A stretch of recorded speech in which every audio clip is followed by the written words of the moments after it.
기경기 합시다.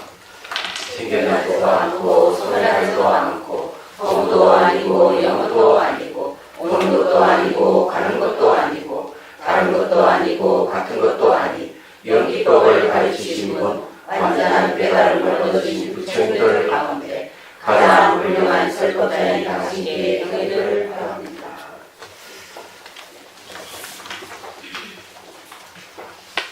오늘은 이제 131페이지 말라식과 함께 하는 마음의 작용 우리가 이제 공부하는데 거기에 이제 전번 시간에 이제 얘기했지만 130페이지부터 다시 한번 읽고 넘어가도록 할게요. 이 배송에서는 말라식과 함께 작용하는 심소에 대해서 기술합니다. 말라식과 함께 작용하는 심소는 모두 18개로 5변행 별경의 요람은 6개가 되죠. 대수번뇌 8개, 아치, 아견, 아만, 아예의 4번뇌 요람 총 18개가 됩니다. 와 함께 활동합니다. 그런데 말라식의 가장 큰 특징은 4번뇌와 언제나 함께 활동한다는 것이다. 여기서는 4번뇌에 대해서만 기술하고 나머지 심소에 대해서는 의식을 설명하는 곳에서 자세히 언급합니다. 유식 30소에서 4번뇌에 대해서 다음같이 기술한다. 4번뇌 상부 위, 아치, 아견, 병, 아만, 아예 네 가지네요. 먼저 개성 중에 4번뇌 상부에 대해 설명하겠다. 4번뇌는 4가지 치견, 만의 번뇌라는 뜻이다. 번뇌란 자아에 집착하고 자아에 구속되어진 마음의 활동을 말한다. 특히 4가지 번뇌는 언제나 아라는 글자로 붙는다. 따라서 말라식은 아를 근원으로 삼고 있다는 것을 알 수 있다. 그리고 상구, 항상 갖춤이란 언제나 말라식이 아리아식을 대상으로 하여 4번뇌와 상응한다는 의미이다. 상응한다는 것은 언제나 함께 작용하는 것으로 구체적으로 말하면 말라식은 자신의 노력과 관계없이 자연스럽게 아리아식을 대상으로 삼아 4번뇌와 언제나 상응한다는 것이다. 이제 4번뇌에 대해 구체적으로 살펴보겠다. 자, 여기서 이제 간단히 얘기하면 말라식은 아리아식을 의지하고 있어요. 그러니까 아리아식이 바로 의지처가 되는 겁니다. 그런데 이제 반면에 이제 의식이라든지 시각, 청각, 후각, 미각, 촉각 같은 이 6개의 마음은 뭘 의지를 할까 하는 생각이 있어요. 그거는 말라식을 의지합니다. 그래서 이 말라식은 아리아식과 이 앞에 6가지 마음하고 4개의 역할을 해주는 게 말라식이에요. 예를 들어서 이제 가만히 있으면은 생각이 끝없이 일어나잖아요. 생각이 일어나고 끝없이 일어나는 것은 이 말라식이 4개가 되기 때문에 그래요. 말라식이 이제 혼념으로 사라지면은 혼념으로 일어나는 게 이제 의식입니다. 그래서 이 말라식은 아리아식을 의지해서 있기 때문에 이 말라식을 매개로 해서 의식도 끝없이 일어나고 우리 감각, 시각이나 청각, 후각, 미각, 촉각이라는 이 인식작용이 계속 일어날 수가 있는 거예요. 그래서 말라식이 참 중요하다는 겁니다. 그런데 이것은 이제 염오식이래가 염오라는 말을 씁니다. 식은 내 마음인데 염오라는 오염되어 있다는 거죠. 어디에 오염되어 있는가 하면은 자아에 오염되어 있습니다. 그러니까 아리아식을 내다, 내 것이다 이런 생각을 하고 있는 거예요. 이런 생각을 하고 있으니까 이 말라식은 올바른 게 아닙니다. 항상 자아에 오염되어 있기 때문에 자아의식이라는 거죠. 그건 아리아식은 무아예요. 아리아식은 무아인데 말라식은 착각해가지고 자아로 삼고 있으니까 이런 것을 요즘 말하면 짝사랑이라고 하는 겁니다. 이 짝사랑의 근원이 이 말라식이 있다는 사실을 여러분 이해하셔야 돼요. 그리고 이 자아의식이라고 하는 것은 이제 전번 시간에 얘기했지만 인간의 심리예요. 얘기하자면 나르시즘이라는 말 들어보셨죠? 자기가 자기를 인식하는 게 있습니다. 그래서 이 말라식의 아리아식을 인식하며 자라고 하듯이 우리는 그런 습관이 있는 거죠. 내가 나를 인식하면서 나락하는 걸 내세웁니다. 나르시스가 이 연못을 보고 자기 얼굴을 보잖아요. 그리고 거의 사랑에 빠지죠. 마찬가지예요. 우리도 이제 늘 거울 앞에 서면서 여자들은 그런데 아주 이렇게 날씬하면서도 거울 속에 자기 모습은 뚱뚱하다고 생각하거나 이런 경향이 있죠. 그리고 자기는 보통 일반적으로 평범한 얼굴인데 보면 아주 자기는 잘생겼다든지 자기는 미인이라 생각한다든지 이런 사람들이 있거든요. 그런 게 뭔가 하면은 바로 자아감염, 나락감염. 이 나락하는 감염은 대개 의식상에서 일어나는 것은 말라식의 영향을 받아서 일어나는 것이다. 이렇게 보면 돼요. 그래서 우리는 착각과 왜곡 속에 사는 거죠. 인간 자체가 태어나면 사는 순간부터 착각과 왜곡 속에 사는 거예요. 진실이 아닌데도 진실을 생각하고 그 이게 지금 말라식과 관계가 있다 하는 겁니다. 자, 첫 번째 아치부터 이제 공부를 하죠. 치하는 건 의석을 치자입니다. 아치에서 아는 자아를 의미하며 치는 어리석다는 뜻이다. 자, 어리석다 하는 말은 무슨 말이냐 하는 거죠. 어리석다. 어리석다는 건 사리 분별을 못하는 걸 어리석다. 사리 분별을 잘 하는 것, 이걸 지혜라고 하죠. 우리가 분별이나 분석을 참 잘 해야 돼요. 분석과 분별을 잘하는 걸 지혜라고 합니다. 근데 남에게 이제 손해를 끼치고 자기 이익을 취하는 것은 이제 악지혜가 되고, 남에게 이익을 주고 자기도 이익되는 지혜는 선지혜라고 합니다. 그래서 이게 이제 지혜도 둘로 이렇게 나누는 겁니다. 그래서 이게 아리아식을 대승 신론에는 이렇게 지혜 지자 씁니다. 지식이라고 말해요. 지식. 그리고 이제 이걸 말라식이라고 하는데 또 뭐라고 얘기하는가 하면 오별경 심소 중에서 욕성의 염정해 마지막에 이 해와 상난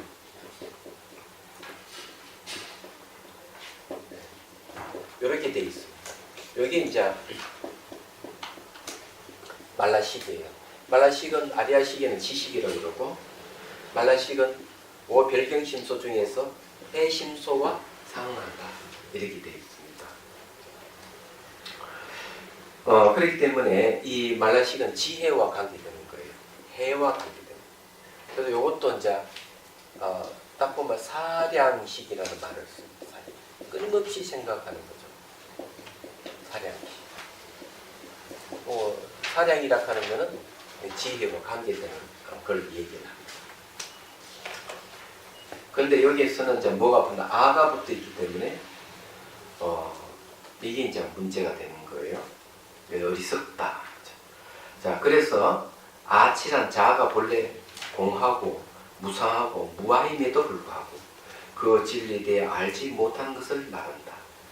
그래서 우리가 이 착한 지혜는 항상 공, 무상, 무아를 알고 있는 지혜예요. 다리 분별을 잘 하면서도 이건 공하다, 무상이다, 무아인 줄 알고 행하기 때문에 남에게 피해를 주지 않고 남에게 이익을 주고 자에게 피해를 주지 않고 자에게 이익을 주는 거예요. 얘기합니다.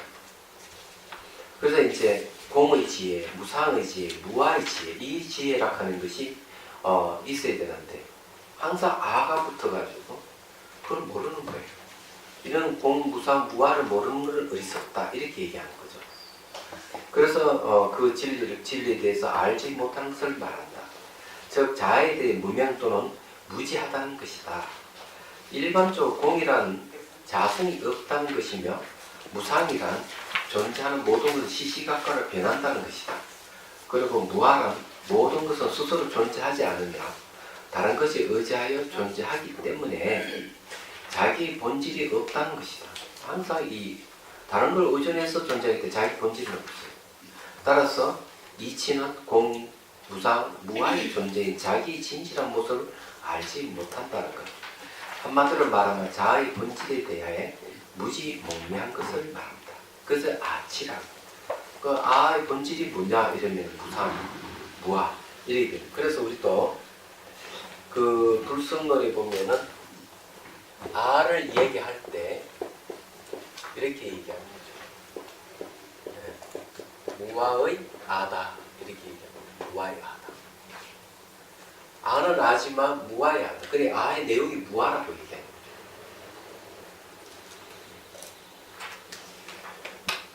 예, 저게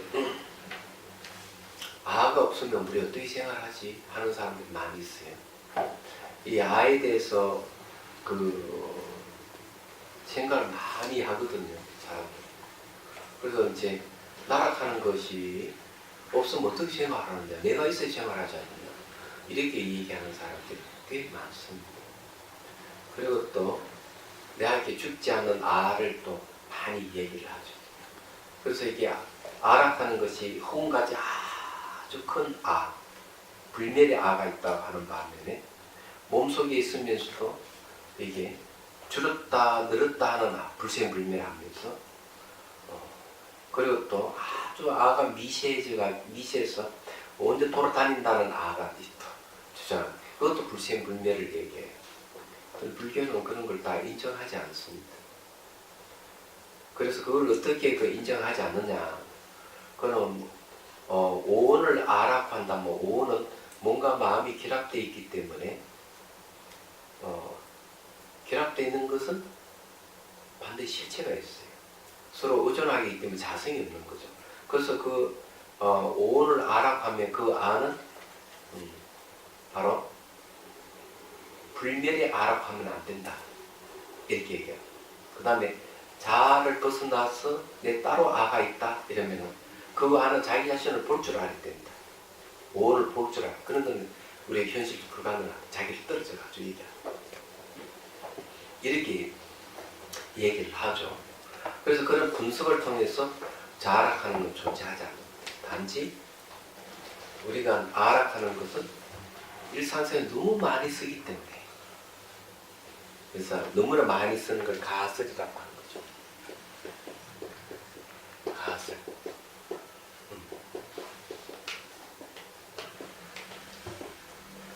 어쩔 수 없이 아라고 세웠다. 그래서 이런 부분을 이제 세속의 간섭에 따라서 아라고 한다. 이렇게 세속의 간섭에 따라. 이 사람들은 세속에 너무 아를 너무 많이 주장하니까 불교에서는 무아를 얘기하면서도 세속의 간섭 따라서 그래 내가 어떻고 너가 어떻고 이거는 단지 세속의 간섭에 따라서 아라고 얘기할 것이다. 이렇게 얘기하는 거예요. 근데 아를 분석해 보면 없어요. 그래서 이제 서양 심리학에서도 아락하는 건 나락하는 생각 플러스 이미지가 왜다. 이렇게 이제 얘기하기도 하는 것이죠. 그래서 아락하는 게 본질이 무상이고 무아락하는 걸 알아야 된다. 공인 줄 알아야 된다. 이게 중요해요. 그런데 이 아락하는 것이 이제 항상 차별심을 일으키는 거예요. 내가 있으면 너가 있기 때문에. 그러면은 상대를 낮추고 자기를 높이고 이런 걸 이제 아만이라고 그러죠. 그래서 무슨 악연부터 이제 얘기를 하고 그에 대해 얘기를 하죠. 그 다음에 악연은 보통 살가야견이라는 번뇌를 말하는데 살가야견은 산스크리트의 그 사트카야 드르시티라는 나의 음사이다. 중국인들은 신체가 지금 여기에 실제한다는 의미인 유신견 또는 아견으로 한역하기도 하였다. 우리들은 많은 조건에 의해 유지되는 존재이지만 그것을 알지 못하고 허위의 자아를 구성하며 고정화, 실체화하여 그 자아에 집착한다. 이것을 아견이라고 한다. 그리고 아견은 자아에 집착한다는 의미에서 아집이라고도 합니다. 그리고 이게 아견이라고 하는 것은 자기 몸에 대한 집착이에요. 몸은 내다 이렇게 생각을 하는 거죠. 몸을 몸을 내다 이런 생각을 하는데 그래서 유신견이에요. 예. 이 견해가 나타나는 게 빨리 이제 없어져야 되는데 그러면 언제부터 그러면은 나락하는 견해 이게 생기느냐, 유신견이 생기느냐 하는 데 있어요. 유신견이 생기는 거는 애가 젖을 떼기 전에 벌써 이 생기기 시작합니다.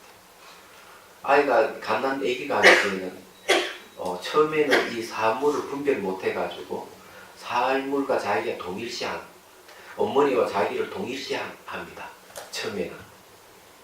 그러다가 이제 옹알이를 하기 시작할 때 옹알이를 시작하면서 이제 구분하기 시작해요. 그래서 이 구분하기 시작하는 것은 이 어머니와 같이 놀 때는 어머니와 하고는 같이 이렇게 자기 한 부분이라든지 동일시하다가 아버지하고 이제 아버지를 만나게 되면 그때부터 구분하기 시작해요. 자아관념이 생겨요. 그러면서 이제 어머니가 가리키는 건 이거는 아버지 거, 이거는 엄마 거, 이거는 네 거, 뭐 이런 식으로 자꾸 이렇게 구분시키 주잖아요. 근데 이게 아주 중요해요. 이런 구분을 안 시켜주면 나중에 그 아이가 정신적인 문제가 생겨요. 그래서 자꾸 구분시켜 주는데 구분시킬 때는 뭐가 필요한 거예요? 언어가 필요한 거예요. 언어.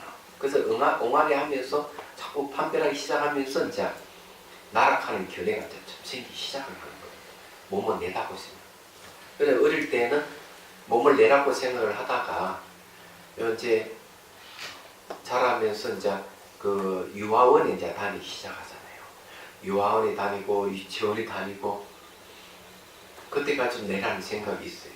그다음 이제 초등학교 쭉 다니고 하고 중학교 올라가고 이러면은 그때부터는 요 몸을 내락하는 생각이 많이 해석화되고 생각을 많이 하게 되죠. 그래서 마음을 잘하고 생각하는 시기가 돼요. 그래서 어릴 때는 탁 한 대 맞아 코피가 터지고 이러면 울잖아요. 또 졌다고 인정하고 이러는데 어른데도 한 대 맞아도 잘 졌다는 생각을 안 하는 거는 몸을 잘하고 생각 안 하기 때문에 그래요. 어른들은.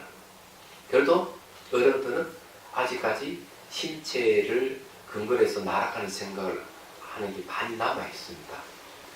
그래서 이게 이제 켄 웰버는 이걸 근거로 해가지고 신체를 자아로 얘기하는 것은 하위 의식으로. 그 다음에 이제 그 의식을 자아로 얘기하는 것은 중위 의식 정도로 보는 겁니다. 얘기하자면. 그래서 일반 모든 사람 대부분 이제 마음을 자아로 얘기하기 때문에 중위 의식 수준을 얘기해요.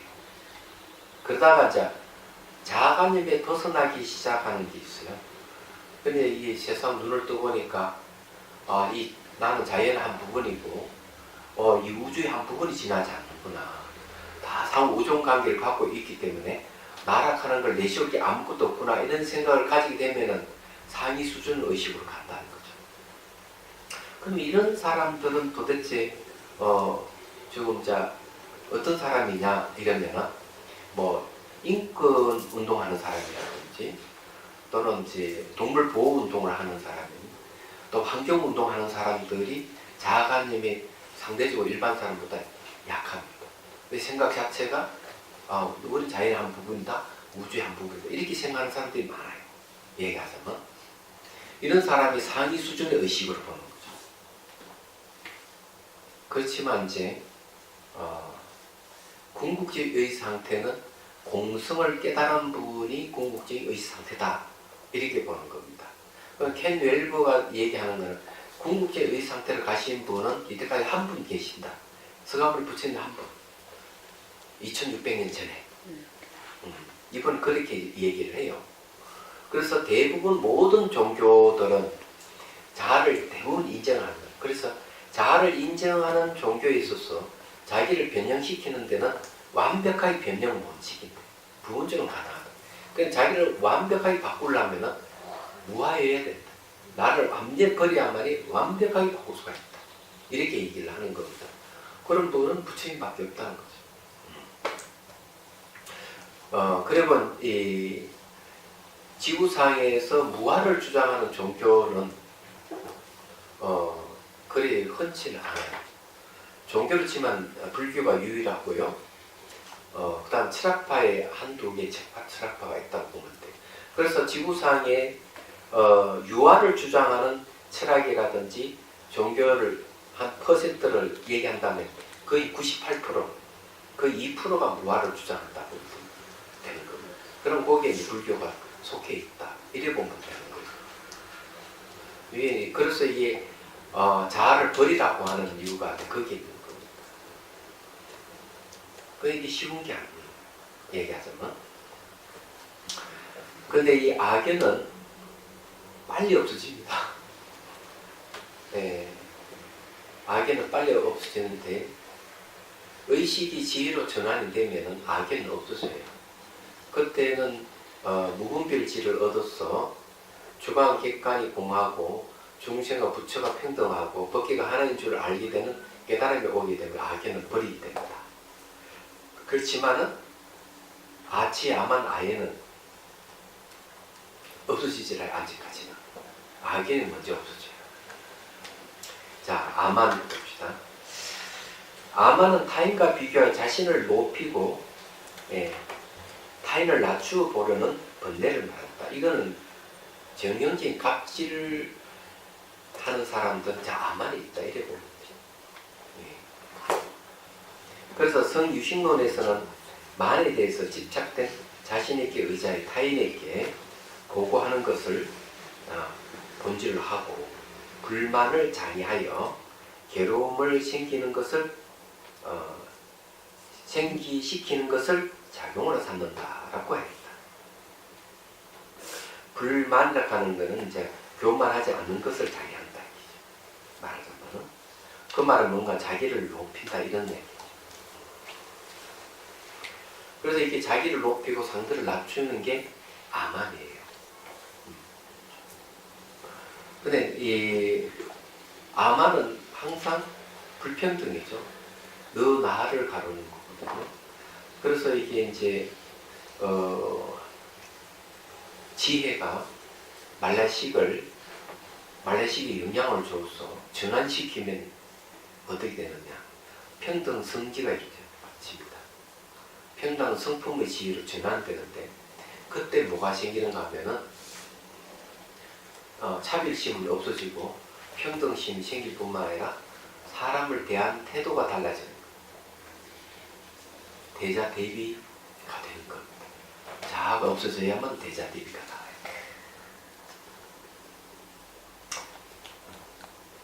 그래서 이 인간 생활에서 그 자아를 버리기는 쉽지 않아요. 얘기하자면. 그래서 이게 전번 시간에 얘기했지만 천상의 심리는 남에게 잘 베풀어 주면서도 자아관념이 별로 없다. 그래서 누가 비난하고 이런 상처를 잘 입지를 않아요. 상처를 잘 입지도 않아요. 도덕성도 잘 지키지만은 남에게 잘 베풀어 주고 이게 천상의 심리라. 자아관념이 별로 없어가지고 그럼 죽으면 천국에 태어나는 거예요. 근데 아 때문에 못 태어납니다. 자아관념. 이게 생각을 하셔야 돼요. 여러분들이 끊임없이 베풀면서 탐욕을 자꾸 없애야 돼요. 탐욕을 자꾸 없애면은 자아관념도 약해지죠. 그렇지 뭐 의식은 상대적으로 아주 성성하게 깨어나면서 아도 바뀝니다. 무아의 아로 바꿔야 돼요. 우리는. 요아의 아로 바꾸는 게 아주 중요하다. 이 자아에 대해서는 많은 이제 이야기가 있는데 옛날 얘기를 하나 해드리죠. 제가 송강사 살 때니까 그때가 한 93년도나 94년도 좀 되겠나? 네, 94년도 되겠네요. 송강사 뒤편에 장안이라 하는 마을이 있어요. 거기에 일지라는 그사님 사시는데 이건 예술 하시는 분, 그림을 수문가를 잘 그리는 화가예요. 그래서 그 집을 하나 거기에 한옥집을 매입을 해가지고 잘 꾸며놨어. 그래서 문인들이 예술하는 사람도 자주 갑니다. 그게. 그 전화가 와서 나를 꼭 한번 오셔야 되겠다고 스님을 잘 아는 스님도 계시고 그 사님도 계시고 날 꼭 보고 싶어 하니 오십시오. 그래 갔더니만 우리 낙주걸 일을 잘 하시는 분도 계시고 제가 잘 아는 스님도 있고 그렇더라고요. 그래서 차를 마시면 이런저런 하다가 좀 피곤해서 잠시고 방에서 한 1시간 잠을 자고 이제 시간을 보니까 가야 되겠다. 종강사 너무 가야 이러니까 어떠는 거죠. 이제 잠도 자고 차도 마셨으니까 값을 치러야 돼. 법문을 해주고 가야 돼. 또 붙드는 거죠. 그래서 또 우두커니 앉아 있는데 그 사람이 재밌는 얘기를 해요. 그 사평역에서 하는 시를 쓰신 시인이 자기 집에 한번 갔다. 시인. 박재우라는 시인. 그래서 이제 그날 그 다음날 됐는데 옆집에서 부부싸움이 일어나가 난리가 난 거죠. 그 조용한 마을에. 그래요. 전부 다 그냥 막 마을 사람들 그 부부싸움을 구경하고. 그 하필 옆집이 담장도 없는 옆집에 그냥 부부싸움을 하니까. 그래서 이제 화가가 시인에게 한마디 했어요. 어느 날 장날이라고. 편히 시시로 왔는데 이렇게 옆집이 싸움을 하고 이러니까 주인인 제가 도리를 다 못한 것 같아서 죄송합니다. 이 바른 화가예요. 그런데 이 시인이 이런 얘기를 했어요. 자기는 어제 와보니까 그 전영놀이 너무 아름답고 이 장안 마을이 너무 고요하고 아침 되니까 안개가 성경 같다. 그런데 이런 조용한 곳이 있으면 마음이 착착착 가라앉는다는 거죠. 그래서 순천이나 강주 같은 데 일주일에 한 번이라도 나갔다고 오시면 시끄러움과 고요함이 잘 조화를 이뤄서 정신 건강에 좋습니다. 때때로 이 이웃집에 부부싸움 하는 것도 좋다 얘기죠. 그렇게 얘기를 하니까 자기는 마치 뒤통수에 망치를 땅 하고 때리는 것 같은 그런 깨달음이 왔다 이러는 거예요. 가만히 듣고 보니까 좀 이상한 거예요. 그래서 내가 이제 요 잠값하고 착값을 할 때가 됐다 생각했어요. 그래서 제가 딱 물었어요. 그 부부 싸움 할 때 어땠냐고, 기분이 어땠냐고 물었어요. 그러니까 그 사님이 이렇게 아니 이 대한민국 남편 자기도 아내가 있는데 주말 부부예요. 아내가 있는데 이 남편의 남자를 여지없이 이걸 수준을 낮춘 사건이라는 거죠. 어떻게 그래 남편이 아내를 개 패듯이 둘 패고 그러느냐고. 그러니까 막 아내는 온갖 쌍소리 욕설을 다 하고 남편은 막 발로 둥고 차고 머리카락 그치고 막 난리가 쳤다는 거죠. 기분이 어땠냐 이러니까 기분이 굉장히 나빴죠. 아주 불쾌했습니다. 그럼 누가 불쾌했는데? 내가 불쾌했죠. 내가 누군데요? 그러니까 제 자아가 불쾌했죠. 그러게 자아 나락하는 거예요. 그래요. 그러면 지금은 어때? 그때는 그랬는데 지금은 어때? 지금은 뭐 다 지나간 일이가 평온하지요. 그러면 불쾌했던 그 자아와 평온한 자아는 같습니까? 다릅니까? 그래 부산 나를 한번 보더니 전혀 다르죠. 그러면 그놈 자아는 영혼 불멸할 게 아니네요. 상황에 따라 변하는 자아가 아니냐 얘기하잖아. 그러니까 이 교사님이 그러면 정말 그러네.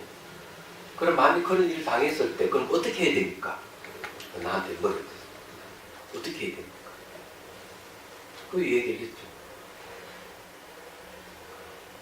볼 때는 보는 주체가 없고 들을 때는 듣는 주체가 없습니다. 얘기하죠. 당신의 삶을 또 말려도 말리는 주체는 없습니다. 그렇게 얘기해요. 끌려갈 때는 얼른 알아차려. 내가 좀 대사에 끌려가는 나락하는 내 쉬고 있구나. 빨리 알아차려. 그래서 이제 금강경 마지막 개성을 일러주죠. 일체유보 영몽한포의 유령의 음력의 역시바. 모든 현상이라는 것은 꿈과 같고 환과 같고 거품과 같고 이슬과 같고 그렇게 봐야 된다고. 그렇기 때문에 대사와 불쾌한 감정이 일어나고 이러면 내가 불쾌한 감정을 일으키구나. 이래 알아차려.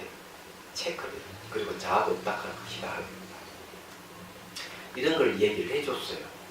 근데 대다수 사람들은 나락하는 게 굳게 있다고 믿고 있어요. 얘기하죠. 이게 문제예요. 항상 자존심 상하니 어쩌니 이러는데 늘 나요. 자존심 상한 하나도 없어요. 원래 존재하지 않습니까? 그래서 나락하는 관념, 뭔가 마음이 결합해서 생긴 자아관념이에요. 하나의 마음 작용 중에 하나죠. 번뇌 일종이에요. 그게 말하자면 그래야 됩니다. 그래서 이게 우리가 없애야 할 대상 중에 하나가 들어가는 거예요. 그래서 이게 옛날 얘기를 한번 했습니다. 한번 또 봅시다. 스님, 그게요. 대부분의 사람이 문제가 아니고요. 지금 스님의 말씀을 듣는 이 순간에도 자아가 발동을 하고 있어요. 네, 그게 문제예요. 그래서 그 자아를 어떻게 봐야 되나? 불교에서는 자아는 고정불멸의 자아는 부정하지만 관계 속의 자아는 인정을 해요. 그 연계아라고 하는 겁니다. 그런 걸 우리가 확실히 알고 이 교만심 이걸 빨리 없애야 돼요. 아만심을 없애야 돼요. 이게 왜냐하면 악연이라고 하는 거는 사람들은 이게 잘 표시가 안 나요. 아치도 표시가 안 나는데 아마는 딱 표시가 안 나요. 얘기하자면 얘기하면 나를 탁 높이고 상대를 탁 낮춰 갑질을 하는 거죠. 예. 이런 거는 일상에 너무나 많이 나타나는 거예요. 얘기하자면. 그래서 이걸 없애는 게 아주 중요하다. 이건 쉽지 않겠지만은, 예, 그거 하셔야 돼요. 이인자 교수님이 자아관념이 강하니까 이렇게 질문하고, 그렇죠? 예. 자, 봅시다. 그런데 이 만심은 우리들이 좀처럼 자각하기 어려운 번뇌이다. 왜냐하면 만심이 있음에도 불구하고 만심이 없다고 착각하기 쉽기 때문이다. 게다가 이 교만심이 있다는 것을 알아차리고 수행을 통하여 만심을 없애면 이번에는 만심을 제거했다면 또 다른 만심이 생겨야 한다. 이런 만심이 없어지다 또 다른 만심이 끊임없이 기다리는 것이다. 그래서 만심은 제거하기 힘든 번뇌라고 한다. 이게 이제 만심이라고 하는 건 자기 교만, 자만 이런 거거든. 자기를 높이는 마음인데 이 높이는 마음이 자기가 상처를 입으면은 버럭 화를 내는 거예요. 그래서 이 수행이 가게 되는 건 옛날도 한번 얘기했지만 일본에서 어느 스님이 섬에서 수행이 열심히 해가지고 한 소식 했다고 저는 생각하고 문총이 끄집내가 그걸 다 갈아가 개송을 싹 적어서 인편을 자기 스승이 보냈어요. 스승이 그걸 딱 보더니만 빨간 연필로 착 그어버리는 거죠. 이 개송 구조를. 그래서 또 그 사람이 탁 준 거예요. 그러니까 이 제자가 그걸 딱 펼쳐보는데 그것도 빨간 볼펜으로 쫙쫙 그었단 말이에요. 그러니까 막 분기댕천해가지고 내가 이렇게 수행해가지고 정성 들이게 붓글씨 써서 이렇게 했는데 스승이란 자가 이 볼펜을 쫙 적거든. 이게 뭐냐 이기지. 이런 걸 교만이라고 해요. 아마 제자가 아니죠. 그래 벼락같이 쫓아가가지고 문을 팍 열어가지고 항의를 했어. 그 스승이 뭐라는데 아직 멀었대. 그렇잖아. 저게 누구야? 일각방장 스님 법문에 또 뭐가 있는가? 이런 한 스님이 열심히 해가지고 한 수를 했다 생각이 너무 기뻐가지고 막 쫓아가서 그냥 방장실 문을 열고 탁 스님 한 수씩 했습니다 이러니까 스승이 뭐라고? 네 신발 어디다 벗어나? 잘 모르겠는데 야, 네 신발 벗어놓은 것도 모르는데 네가 깨달았다는 게 내가 어떻게 인정해 줄 수 있느냐? 그런 똑같은 얘기인데 어쨌든 이 수행에 가게 되는 것도 만심이 생깁니다. 저도 이 만심이 생기더라고요. 저희 강주 소임을 한 10년쯤 하니까 뭐 사실 뭐 내가 강주인데 하고 뭐 힘이 들어가더라고요. 이 만심이. 그 도반이 나보고 눈꼴 씹더니 어디 힘주고 다니는지 모르냐고. 그런 적이 몇 번 있었어요. 자신 모르게 올라갑니다. 그래서 제가 힘든 건데는 수행해서 없앴다 싶으면 또 없앴다는 만심이 또 일어나고 이러는 거예요. 그래서 유식 삼심속석과 성유식론 설기에서는 마음의 자아를 높인 이유가 다종다용하다고 하면서 만을 7종류로 나누어 자세히 소개한다. 첫 번째 만이란 가정, 능력, 재산 등이 자신보다 월등한 자에 대해서 자신은 그런 면에서 그보다 뛰어나다고 생각하거나 가정, 능력, 재산 등이 동등한 자에 대해서 자신은 그보다 동등하다고 생각하는 마음의 작용이다. 다시 말해 만이란 자기보다 못한 자와 자기를 비교하여 자기가 뛰어나다고 생각하고 자기가 동일한 수준의 사람과 비교하여 자기가 동일하다고 판단하는 것이다. 이처럼 유식에서는 사실을 있는 그대로 생각하고 판단하는 마음을 번뇌라고 규정한다. 그런데 어째서 이런 마음을 번뇌로 보는 것인가? 유식에서는 자신과 상대를 비교하는 것 자체를 번뇌라고 규정하고 있기 때문이다. 남하고 비교하는 자체 번뇌다. 나는 저 사람보다 뛰어나다든지 저 사람과 동일하다든지 하는 것, 저 상대를 의식하는 것, 그 자체가 만심을 일으키는 권한이라고 생각하는 것이다. 이건 정확하게 얘기를 하고 있다. 못 살아. 예. 그래서 저게 뭐고 비교심이 없어지는 게 뭔가 하면은 바로 이게 이제 공성에 대한 잘 이해가 있어야 돼요. 그게 이제 보면 성가에도 보통 이런 말을 많이 하거든요.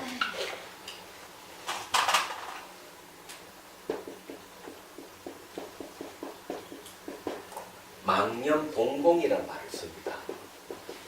이 망념이라고 하는 대상을 분별하는 건데 분별하는 건 비교하는 마음이 들어가 있어요.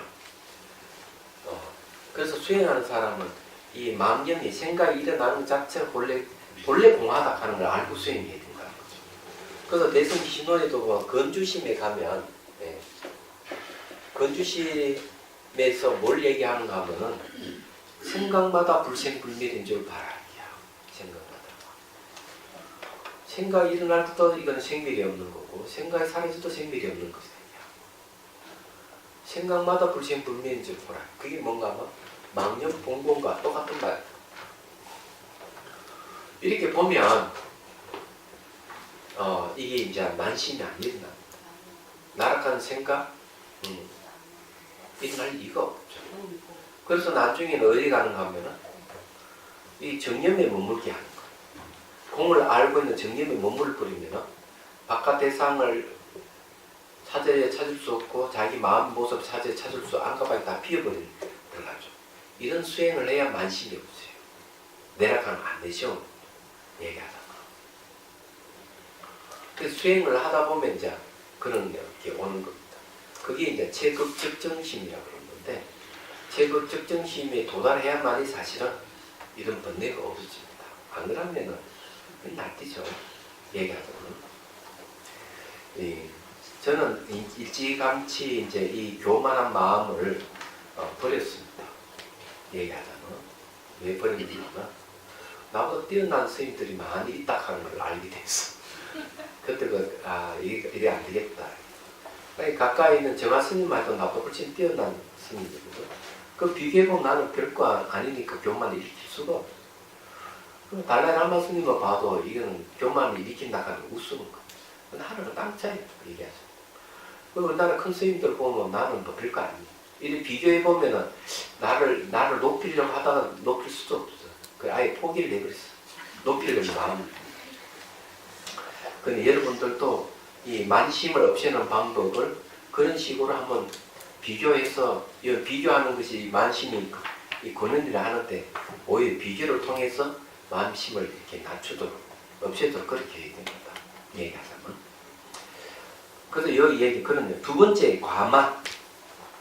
지나칠 과쳤습니다. 가정 능력 재산 등이 동등한 자에 대해 내가 기쁘게 이렇게 해서하는 것, 계율, 용기 등이 있어서는 자기가 뛰어나다고 생각하거나 또는 가정 학문 등이 나보다 뛰어난 사람이 돼 자신은 능력 재산 등의 면에서 동등하다고 생각하는 것이다. 그러니까 이는 이제 지나치는 거죠. 동등하다 이렇게 하면서도 내가 더 뛰어나. 니까지 있게 뭐 이런 식으로. 자, 세 번째 만가만이요. 이 가만에다가 만자 하나 더 붙어버렸어. 만심이 점차로 높아져 가정 능력 재산 등이 자기보다 뛰어난 사람에 대해 자신이 뛰어나다고 내심으로 은근히 생각하는 거야. 그 사람 자기 뛰어나지만 내가 더 뛰어나 하고 은근히 생각하는 거야. 네 번째 비만, 낮추는 거예요. 가정 능력 재산 등이 상대가 월등하게 뛰어나지만 그 차이 조금뿐이라고 생각하는 겁니다. 여기 조금뿐이다. 이게 이제 비료할 빗자입니다. 그러니까 상대가 훨씬 뛰어나는데도 불구하고 그 차이 조금밖에 없어 하고 자기를 높이니까 비료한 거죠. 그게 비만이에요. 다섯째 아만. 아만은 자신의 덕에 아직 뛰어나지 못하지만 스스로 자신을 믿어 높이고 상대를 낮추는 본능이다. 특히 자존심, 자랑 등이 많은 것으로 변질되면 상대를 낮춰보는 아만을 발전하기 쉽다. 그래서 자기 자랑을 하는 사람들은 대개 이런 아만이 있는 거예요. 자기 자랑. 근데 이야기하다 보면 은근히 자기를 자랑하는 사람이 있거든요. 저도 그런 거 아니에요. 은근히 저 자랑을 많이 해봤어요. 근데 해보면은 그 뒤끝이 안 좋아. 그 번뇌락하는 거 지나가고 난 뒤 알 때는 벌써 늦은 거거든요. 근데 왜 은근히 이렇게 자기를 자랑하는가 하면 상대가 자기를 은근히 높이 자기 자랑하니까 그 기분 나빠서 자기도 은근히 자기를 내세우고 온뽑히는 이게 아만이에요. 나도 그런 거 많이 해봤어요. 출가하기 전에 또 해봤어요. 출가하기 전에도 뭐 내가 책을 갖다가 여러 권 많이 읽어가지고 뭐 육조단경이니 뭐 문문관이니 또 건강경, 뭐 법화경 뭐 이런 종류를 또 읽고 노자 장단, 칸트의 뭐 이성비판도 뭐 이런 거 어린 마음에 아무것도 아닌데 그 어려워서 보다 포기를 해버렸지만 그래서 이런 것을 좀 보고 나니까 이야기를 하면 은근히 자랑하고 싶은 마음이 있어서 가짜 도인 행세를 더 제거했어요. 전문답도 하고 웃기는 거죠. 그건 아만이에요, 그게. 근데 스님 있잖아요. 예. 사람만이 자랑하는데 나도 모르게 확 눌러버려요. 자랑을 세게 해가지고. 예. 근데 그건 갑질인데. 아니 웬만한 거 안 하는데 근데 그 상당히 도가 지나치는 거예요. 그럼 한마디로 내가 누르는 게 보여요. 예. 그거는 그래, 그거는 이제 여기는 아만이 속하는데 아만보다는 어디 속하는 거는 은근히 누르는 거는 저기 보니까 아니 부담보다 보다지. 혹시 가만이 속하는 게 가만. 가만. 가만이 아니야. 가만이 아니야. 하여튼 자기 여기 7가지 다 대비해보면 자기 어디에 속한지를 알 수가 있어. 이 제일 많이 나타나는 거니까. 그 다음에 6번째 정상만 있어요. 정상만은 아직 얻지 못한 것을 이미 얻은 것처럼 상대를 속이는 것이다. 다시 말해 상대보다 자신의 덕이 조금 뛰어나지만 마치 상대보다 자기 덕이 훨씬 뛰어나다고 하는 번뇌이다. 정상만은 참선을 수행할 때 가장 잘 드러나는 번뇌이다. 예를 들면 아직 화두를 깨치지 못한 사람이 화두를 깨쳤다고 공언한다든지 아니면 수행이 도저히 자신이 깨닫지 못하면서도 깨달음을 얻었다고 생각하는 것이다. 따라서 정상만은 수행 중에 나타날 일종 허영식이다. 여기에 정상만, 정칸, 정갈 정자죠. 이상자잖아요. 이 말은 뭔가 하면은 없던 걸 더 붙이는 걸 얘기합니다. 더 붙이는 걸 정상만. 그 대표적인 게 이제 그게 법화경에 나오죠. 비유품이 나오나? 비유품인가? 봄에 그런 나오잖아요. 부처님께 법을 설하려고 이제 하니까 이 500명이 되는 됩니까? 5천 명이 되는 이 아라한들이 자리 벌떡 나가 퇴장해거든요. 아, 우리는 다 끝났는데 또 뭘 설하신다고 그러십니까? 그러니까 이제 퇴장하고 난 뒤 부처님 정상만 완전한 깨달음 얻지 못했으면서 조그만 깨달음 얻고서 다 됐다고 저는 생각한다고. 저 정상만 이렇게 부처님께 얘기를 합니다. 이게 법화경이 나오는 얘기죠. 그러니까 그리고 정상만 중에 하나는 뭔가 하면은 자기가 못 깨달았는데 깨달았다고 착각하는 것도 정상만이에요. 그런데 이런 분들은 거짓말, 난 깨달았다 얘기하더라도 거짓말이 아니기 때문에 죄는 안 되는데 자기는 정말 못 깨달은 줄 자기가 알아. 그래서 나는 깨달았다 성인이라고 주장하는 사람은 그런 사람은 성가에서 퇴출됩니다. 얘기하죠. 뭐. 그건 이제 사바라이 중에 하나의 큰 거짓말에 속하기 때문에 같이 살 수가 없다. 그럼 옷 벗고 나가야 돼요. 딱 걸리면은. 그래서 이런 게 이제 있는 거죠. 이거는 이제 정상만 속하는 게 아니고 이건 거짓말이에요. 실질적으로 이 율장에 보면 나와 있습니다. 강변에 사는 비구들이 감옥이 들어가 탁발이 잘 안 되니까 우리 좀 거짓말을 하자. 누구는 아란이고, 누구는 저기 수다원과를 얻은 성자고, 누구는 이제 안남까지 갔다.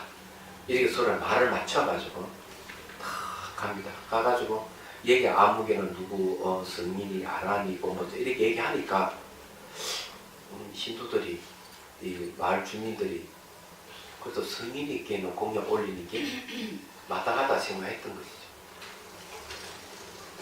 들어가는 한철 잘 지내고 대중이 다 모여가지고 보는데 그 강변에 사는 비구들만 되게 얼굴이 막 되게 기름이 흐르면서 살이 통통하게 쪘거든. 부처님은 얘 물어, 야 다른 비구나 이쪽 받았는데 너희들은 왜 그렇게 살이 통통 쪘냐 이렇게 하니까 거짓말을 못하고 우리가 이렇게 탁발 안 되고 굶어 죽기 생겨가지고 우리 거짓말 좀 했습니다. 이렇게 사실 또 이야기하니까 부처님이 거짓말 하지 말라는 계획이 딱 나온 거예요. 이게. 정상, 그건 정상만이 아니에요. 모르고 거짓말하는 건 그 정상만입니다. 자, 7번째, 사만 삿된 교만. 자신에게 덕이나 수행력이 전혀 없으면서도 자신은 보시도 잘하고 계율을 잘 지킨다고 하면 뛰어난 덕이 있다고 하는 아니십니다. 삿된 만도 정상만처럼 수행 중에 나타난 거연심 일종이다. 그분들이 이제 그런 게 있죠. 내가 말이지, 내가 수행에서 깨달았어. 나에게 보시해. 이런 사람 있잖아요. 이거는 그 삿될 사자가 들어가는데, 이거는 저기 불교에 맞는 건 아니에요. 사이비 교주도 전부 다 이런 것을 합니다. 내가 대단한 존재야. 네. 내가 하나님의 피를 이어받은 존재이기 때문에 나에게 좀 베풀어. 그럼 복 받는다. 나하고도 동침하면은 다 그 혈통이 이어지기 때문에 지옥 안 간다, 천국 간다 이러는 거예요. 그러니까 이 남편들 뽀이 보고도 자기 부인을 뺏기는 일이 생겼잖아요. 그래서 그런 게 몇 년 전에 있었어요. 신문에 크게 나오고 방송도 됐습니다. 신앙총 같이 이렇게 해가지고 그 난리가 나오고 그랬죠. 그게 뭔가 삿들 사자가 들어가는 거예요. 내가 이래 대단한 존재니까 재산 갖다 바쳐, 목동아리 갖다 바쳐, 내 말 안 들어? 그럼 묻어. 이래가지고 안매장하고 그런 일도 있었잖아요. 그건 여러분 기억하시죠? 신문에 가끔 그런 게 거의 사입입니다. 거의 사자가 들어갑니다. 이게. 그러니까 거의 사만에 속하는 거. 이 사만은 진짜 위험한 거예요. 그래서 성녀들은 그래도 조금 양심이 있어 그까지는 안 가는데 그 사이비 교수들은 뭐 삿된 종교를 부흥시키면서 그런 일을 많이 하죠. 그래서 여러분들이 착각하면 안 된다고요. 그래서 공부를 해가 지혜가 생겨서 옳고 그런 걸 분명히 가릴 수 있는 힘이 있어야 됩니다. 그게 대표적인 게 먼저 옴진리교 같은 거죠. 일본에 옴진리교가 등장해가지고 많은 사람들이 희생되고 근데 거기에는 놀랍게도 많은 지식인들이 참여해서 받들고 이랬던 거죠. 얘기하자 뭐. 그래서 어떻게 받들었느냐. 와, 우리 교주님은 맞죠? 죽었던 사람도 살려낸다. 이게. 그래서 지하철에다가 뭡니까? 독극물을 그냥 뿌린 거죠. 그래가지고 그 사람들이 이제 죽으면 우리 교주님 와 다 살려낸다. 이렇게 생각했던 거예요. 지식인들이 왜 그래?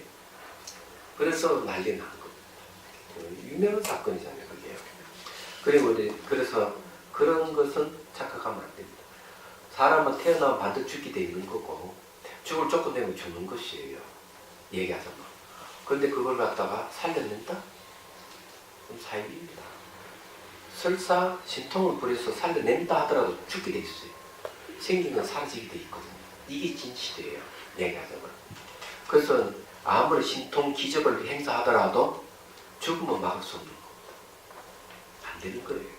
그래서 경전에 그게 또 나오죠. 뭐가 나옵니까? 그 삼형제가 신통자제한 삼형제가 자기 수명을 보니까 야 7일 후에 죽는다 하는 걸 알 때고 산을 옮겨 바다를 메우고 뭐 몸을 변화시키고 남의 마음도 알고 다 신통이고 천암통이 열리고 신족통이 열리고 뭐 무리를 걷고 호고 날아다니고 이렇게 해도 이네들은 그 신통으로도 못 막았어요. 7일 후 다 죽는 얘기가 경전에 나옵니다. 그렇기 때문에 이 죽었던 사람 살려낸다? 사입입니다. 얘기하죠. 그리고 또 애가 그 막 병들어서 병원에 가 치료하면 나을 수 있는데 불구하고 내가 신앙의 힘으로 내가 살려내겠다. 이건 정말 사입입니다. 그래서 그 신문이 한번 크게 났잖아요. 신앙의 힘으로 애를 죽어가면 애를 살리겠다고. 안 되는 거예요. 자, 그 다음에 봅시다. 자, 또한 육아사진에서는 만을 고금만과 비한만으로 구분합니다. 고금만은 잘난체 하는 만심이며 반대로 비한만은 겉으로는 교묘하게 자신을 낮추지만 자신 있게 마음을 살펴보면 자신을 낮추는 마음속에 외로, 고만함이 잠재한 만심입니다. 겉으로는 탁 낮추면 마음을 탁 높이는 것. 일본에서 그런 일이 있어요. 일본에 어느 아주 덕 있는 스님 한 분 계시는데 학자가 찾아왔어. 불교 학자. 그래서 다 머리를 숙이면서 한 수 가르쳐 주십시오 하고 머리 숙이는데 딱 보니까 이마가 땅에 안 닿는 거야. 머리만 딱 숙이고. 그래 스님이 차를 딱 주면 물을 딱 차버렸더니 차가 넘치도록 아이고 차가 넘칩니다 이러니까 그때서 하는 말이 당신 마음이 이렇게 꽉 자기가 넘치는데 내가 무슨 말을 한들 받아들이겠느냐. 차를 비워야만이 받아들이지 않는다 하는 유명한 법문을 했다는 거 아니에요. 그래서 그런 걸 여기서 말하면은 비한만이라는 거죠. 자기를 낮추면서도 자기를 높이는. 한 5분 정도 명상하고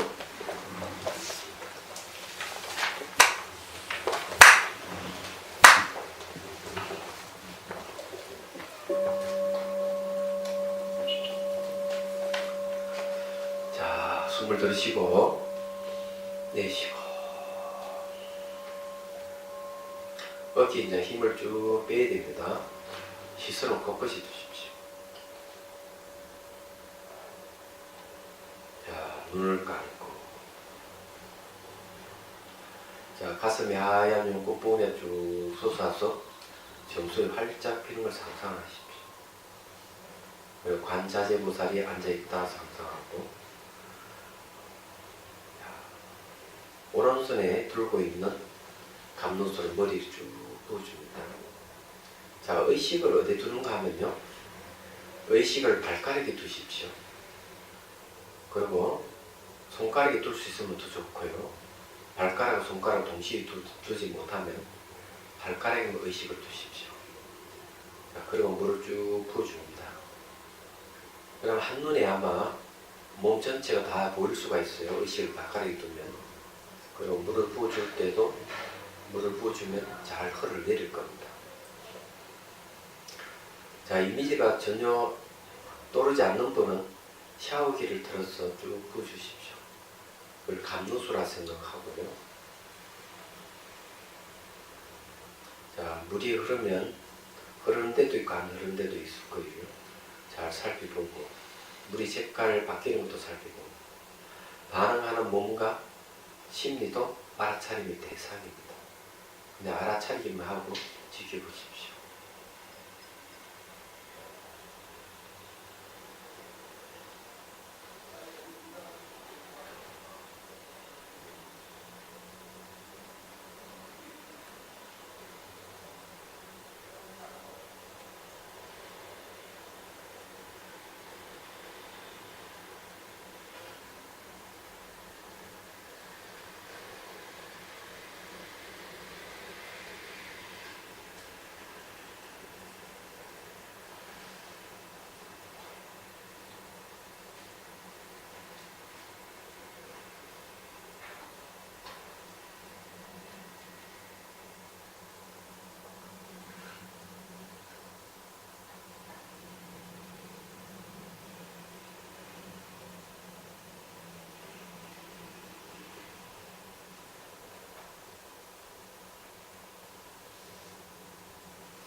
명상은 뭐 1분, 3분, 5분 또는 10분 이렇게 짧게 자주 해도 좋아요. 일상생활에 효과가 아주 좋습니다. 집중력도 생기고 창의력도 생기고 자제력도 생기고 그럽니다. 이 명상이 좋은 점이 이제 그런데 전 세계 모든 공항에는 보니까 명상 룸이 있더라고요. 인천공항만 없는데 깜짝 놀랐어요. 미국에도 뭐 13개 주의 그 공항에다 명상 룸이 있고 유럽도 마찬가지고. 그래 이제 옛날에는 그 시간이 있으면은 뭐 여러 가지로 뭐 인터넷을 한다든지 책을 본다든지 뭐 쇼핑을 한다든지 이러는데 이제는 그러고도 그 시간을 앉아서 명상을 즐기는 사람들이 생기기 시작해요. 놀라운 일이에요. 제가 이제 발가락에 두고 하라는 거예요. 의식이 발가락에 있으면요, 물을 쭉 부어주면 머리부터 발가락에 한눈에 다 들어와요. 자, 이렇게 이제 하면은 전체 의식이 좋아집니다. 희망의 힘이 이제 커지는 거죠.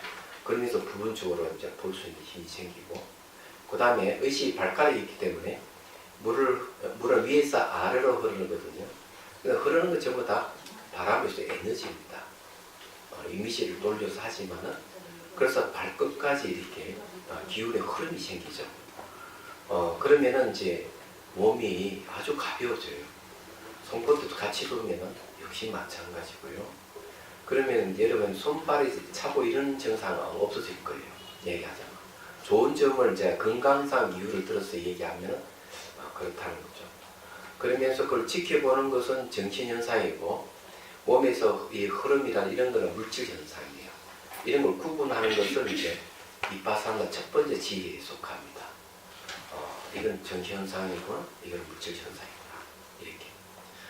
그리고 이제 전체를 보는 것은 희망이고, 그러면서 부분 알아차리고 있는 건 신소락하는 것도 알게 돼요. 이런 거는 이제 우리 유식 공부하면서 이제 하나하나 알아챌 수 있는 그런 것들이죠. 얘기하자면. 자, 그 다음에 봅시다. 아예 봅시다. 아예는 무조건적으로 오로지 자기만을 계속해서 사랑하고 집착하는 마음의 작용이다. 이게 나르시즘이에요. 자기를 사랑하고 집착하기 때문에 아탐이라고도 합니다. 저는 이게 20대 초반에 벌써 머리카락이 다 빠졌어요. 이게 아파가지고 한 일주일을 그냥 아파서 사경 헤매다가 보니까 나중에 얼굴이 쭈글쭈글해지고 머리카락이 빠져있더라고요. 그게 다시 안 나더라고요. 이 자를 얘기하자면. 그래서 고민이 딱 되니, 아니 출가자가 머리카락이 있거나 그건 아무 관계 없는데도 불구하고, 그래서 이게 한테 뭐 바르면 나을까, 두드리면 나을까, 별 생각을 다 했다니까요. 나를 너무 사랑해서 이걸 아예라 그래요. 강당시절에 있었던 70년도 후반에 제가 법조사 강원이 있었거든요. 그때가 79년도인가 79년도에 80년 되나? 참 지금 생각하면 우습지만 한참 젊었을 때는 그런 생각을 했었어요. 얘기하자면. 이 남복이 미망하다, 이게 미망하다 생각, 깎아보면 괜찮은데 그 생각 못하고, 그러면 뭐 해봐도 안 되더라고요. 한번 빠진 건 안 돌아오대.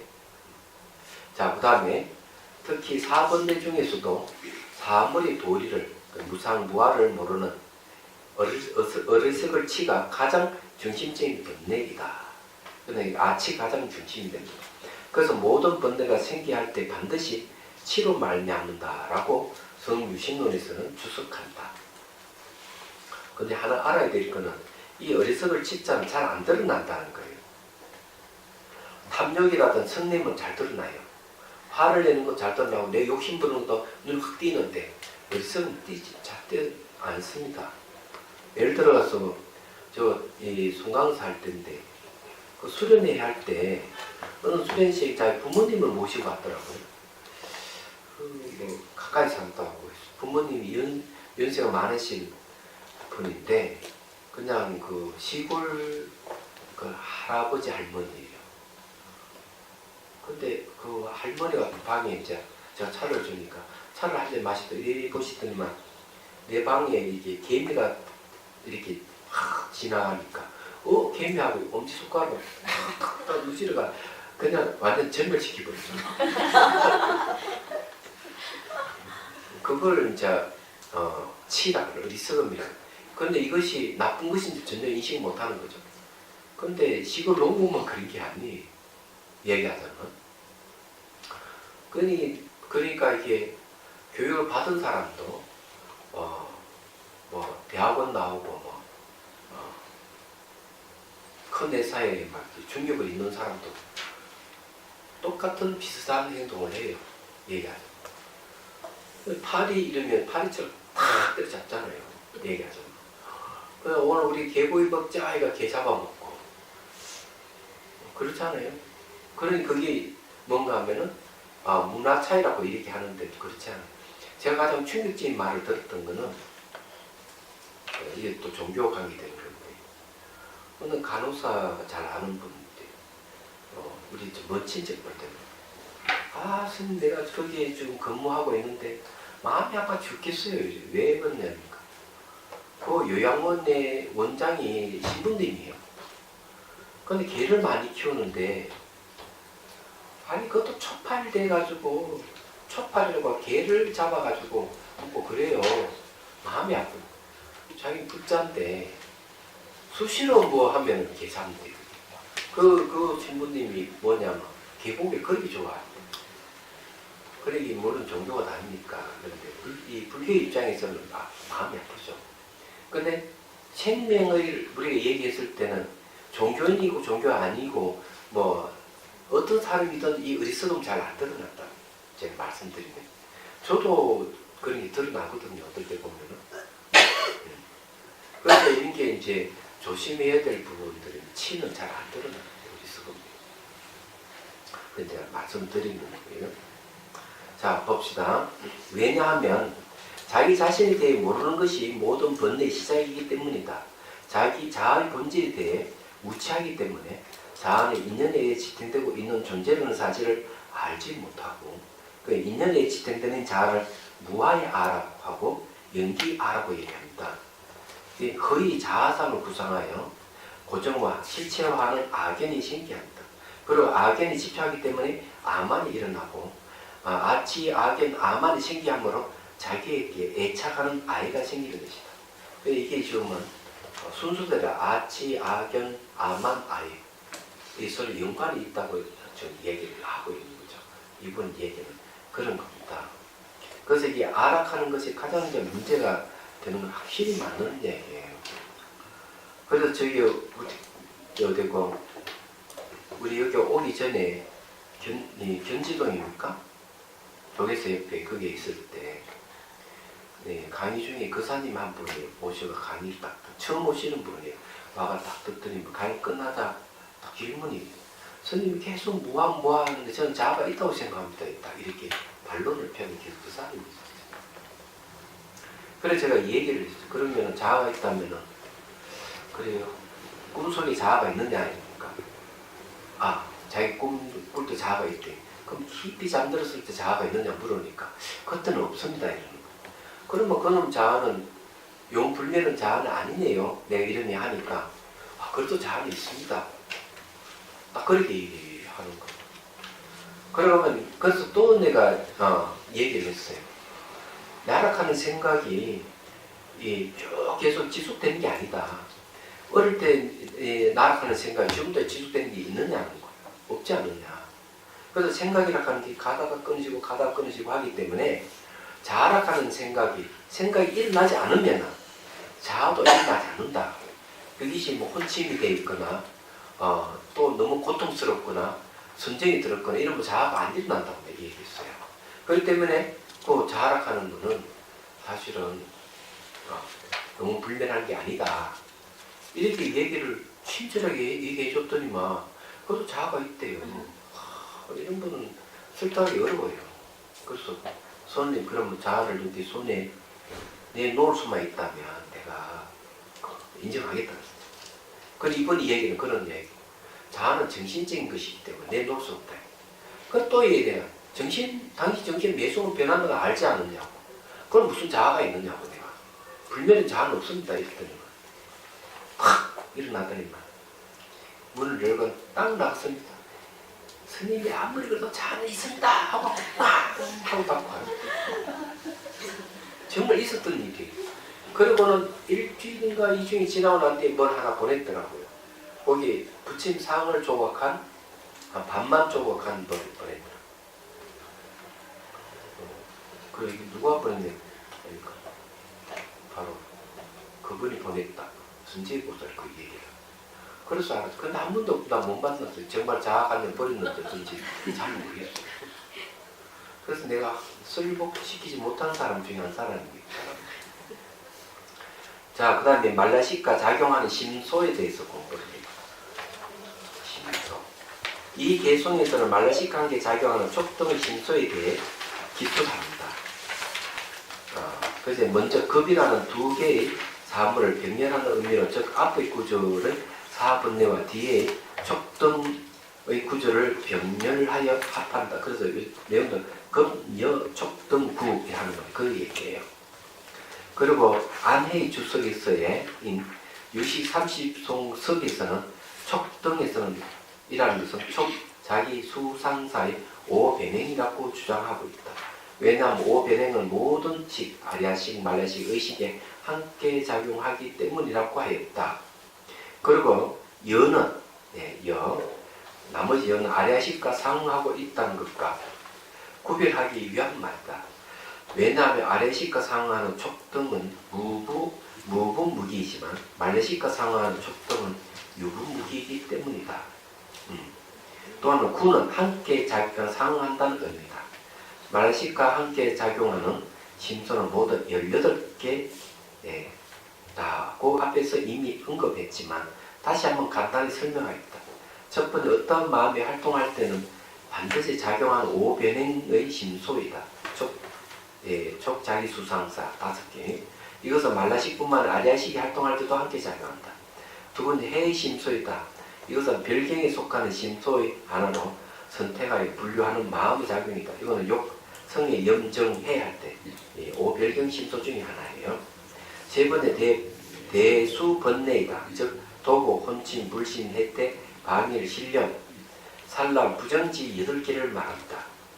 네 번째, 앞에서 언급한 아치, 악연, 아예, 아만, 아예이다. 이처럼 말레식과 함께 하는 심소는 모두 18개이다.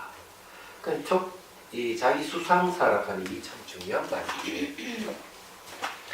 이거는 나중에 의식상에서도 이제 다 얘기하니까 간단하게 얘기할게요. 속, 수, 상, 촉, 수, 상, 사. 여기 초기경제에는 이렇게 돼 있습니다. 촉, 수, 상, 사. 이렇게 돼 있습니다. 근데 이 유식 30송의 성유식론 같은 여기다가 뭔가 자기락 하는 게 하나 붙었어요. 촉이락 하는 건 이건 접촉을 얘기합니다. 접촉도 하는 심리 현상이에요. 자기라고 하는 건 이건 경각심입니다. 경각심이라고 하는 거는 뭔가 하면은 이게 이게 접촉을 하게 되면은 경각심입니다. 탁 접촉하게 되면 탁 돌아보잖아요. 그게 이제 자기의 뜻을 짓는다 하는 말이 경각심이에요. 쉽게 얘기를 하면 마음의 이 움직임입니다. 접촉을 딱 하니까 마음의 동요가 딱 일어난 거예요. 이 마음의 동요라고 생각합니다. 그 다음에 이제 이 경각심에 의해 가지고 이 경각심은 특히 대상에 이렇게 인식하도록 하는 경각심. 그 다음에 그 대상의 감각을 받아들입니다. 이게 감수작용이에요. 그 다음에 받아들인 거, 이 상은 이미지는 표상작용입니다. 생각상은 이거는 의지작용이기도 하고 채색작용입니다. 채색. 쉽게 말해 선악을 채색하는 작용이에요. 그래서 이런 것이 이거는 왜 이런 얘기를 하는가 하면은 이 뜻은요 이런 뜻이 있어요. 모든 마음이라 하는 것은 대상이 없으면 마음은 작용하지 않는다. 대상이 있기 때문에 제일 먼저 접촉이 일어나. 대상과 접촉이 일어나고 그 다음에 이런 심리가 일어나. 이 심리가 일어나는 과정을 쫙 설명하는 거예요. 얘기하자면. 그래서 이게 이걸 잘 이치를 알면은 자기 심리를 통제할 수 있는 힘이 생겨요. 얘기하자면. 요거는 이제 다음에 의식상에 다시 또 얘기할 거니까 그것도 공부하기로 하고 질문 받겠습니다. 질문요. 스님 말라식이에요. 그 의식과 작용, 의식에 의지하고 아리아식에 의지하신다고 그러셨는데. 그게 아니고 네. 말라식은 아리아식을 의지처로 삼고 예, 의식에. 의식의 의지처가 되는 겁니다. 의식의 의지태가 시가 되고 되어집니다. 아래아식을 의지로 삼고요. 그 의지로. 그러면은 아래아식을 의지로 삼는 그거 예를 하나만 들어주세요. 그 이해가 잘 안 가거든요. 그게 이제 뭔가 아래아식을 하면은 의지로 예. 삼고 의식을 저게 말라식이 아리아식을 의지처로 삼는 것 중에 용어가 향사량이라는 말이 있어요. 향사량.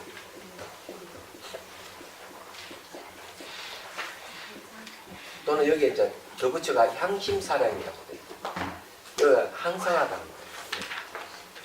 자, 아리아식은 24시간 늘 깨어있는 마음이야. 그죠? 그러면 말라식이 아리아식을 지켜볼 때 끊임없이 내다고 사랑하는 거예요.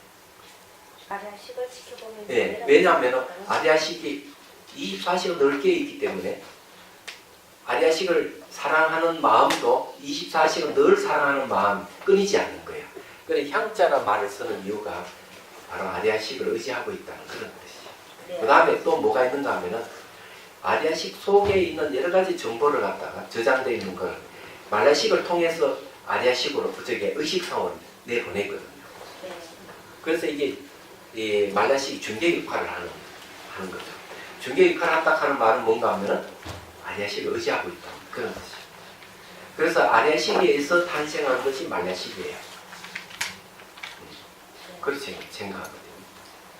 자부심하고 자만심하고가 구분하기가 자부심이 너무 강한 사람은 또 자만심으로 이렇게 넘어가더라고요. 그렇지. 예, 그래서 어떤 일을 할 때 자부심이 강한 사람이 어느 한 상황을 넘어가면 그게 자만심이 돼가지고 굉장히 견고한 마음이 생겨요. 근데 그거 이제 자기가 잘 들여다보고 통제를 해야 돼요. 언스는 늙지 않도록 잘 자제하는 힘을 기르는 게 중요해요. 136페이지에 아리아식과 상응하는 촉등은 무구무기지만 말라식과 상응하는 촉등은 유구무기다. 유부력한 듣는다. 덮임이 있는 무기다. 왜냐하면 무기라고 하는 것은 잠재되어 있기 때문에 표충으로 올라오지 않아요. 올라온 게 아니기 때문에 성도 아니고 악도 아닌 무기 상태로 있어요. 그렇지만은 아리아식을 자아로 삼기 때문에 덮임이 있는 거죠. 아리아식이 자아에 덮여 있는 마음.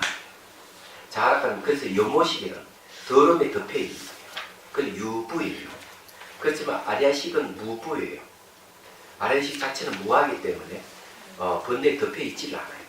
그 유부무기라 하는 건 번뇌에 덮여 있다 이런 뜻입니다. 그게 뭔가 하면 자아라 하는 번뇌예요. 그럼 아리아식이 공인가요? 아리아식만 공이 아니라 삼남만소 온 우주 모든 게 다 공이에요. 얘기하자면 공이라 하는 건 없다는 얘기는 아니에요. 모든 본성이 공하다. 아리아식이 본성은 공이다 이래 보면 돼요. 아리아식 뜻이 어? 아리아식이 어떤 거? 어? 아리아식이 어떤 거? 아리아식은 최신청 그런 무의식과 같은 역할. 모든 보고 듣고 하는 걸 다 정보를 저장한다는 그런 뜻이 있어요. 그리고 언제든지 저장된 정보가 대상을 따라 튀어나오는 거예요. 그래서 이 세계를 구성하는 거예요. 그게 이제 아리아식. 수행의 주체는 말라식이 없습니다. 수행 주체는 의식입니다. 의식이 왜냐하면 잠재되어 있는 것은 말라식이나 아리아식은 잠재되어 있는 것이기 때문에 선하고 구분하지를 못해요. 그리고 수행을 이끌어나갈 힘이 없어요. 결과를 낼 수 있는 힘이 없기 때문에 의식만이 결과를 낼 수 있는 힘이 있어요. 그런데 수행하면 수행한 만큼 결과가 오는 이유가 거기에 있는 거죠. 얘기하죠. 그리고 이제 의식에 의해 가지고 모든 것은 변화가 일어나기 시작하는 거예요. 얘기하자면. 그리고 의식이 수행 주체입니다. 말라식이나 아리아식은 보리심을 일으키지 못해요. 의식이 보리심을 일으켜요. 그런데 시각, 청각, 후각미가 촉각도 보리심을 못 일으켜요. 그래서 의식이 수행 주체예요. 뭐 다음 질문? 저기 요즘 아이돌 가수 빅뱅의 탑이라는 가수가 있는데요. 네. 그 가수가 지금 약물을 이제 먹고 이제 지금 희절 상태라 그래야 되나? 기민 상태에 빠졌다고 그러는데 네. 이 상태는 지금 그러면은 그 말라식 상태 빠졌다고 그래야 되니까 어떻게 그렇죠. 봐야 되나? 네, 그런 상태는 찌른말이 반응을 한다. 반응하는데 의식이 없잖아요. 그러면 그런 걸 보면 말라식 상태가 안 되겠나 그런 생각인데 그 왜 그런 상태가 됐는데 약물에 취해가지고 이게 있어요. 유식에는 이게 있습니다. 안액동사라는 말이 있어요. 몸과 마음은 좋고 싫어함을 같이 하는 거예요. 그래서 몸이 약물에 취해버리면 마음도 그만 작용을 못해버려요. 왜 몸과 마음 상호 우정 관계를 갖고 있기 때문에 육체가 망가져버리면서 의식이라든지 이런 마음 작용이 이상해져 버리는 거예요. 얘기하자면. 그래서 그런 현상이 생깁니다. 그래서 이 약물에서 이제 완전히 약물이 빠지고 하면 다시 정상적으로 돌아올 거예요. 얘기하자면. 그거는 이제 유식에서 말하는 안액동사라는 거하고 같은 현상이에요. 자, 그러면 해학기 합시다. 당신들을 과연 마음으로 깨달음의 소를 이룰 때까지 부처님과 법과 승부에 항상 기이합니다. 지혜와 자유를 갖추고 유종을 위해 노력함으로써 부처님 앞에 머물겠습니다. 원만한 고심을 일깨워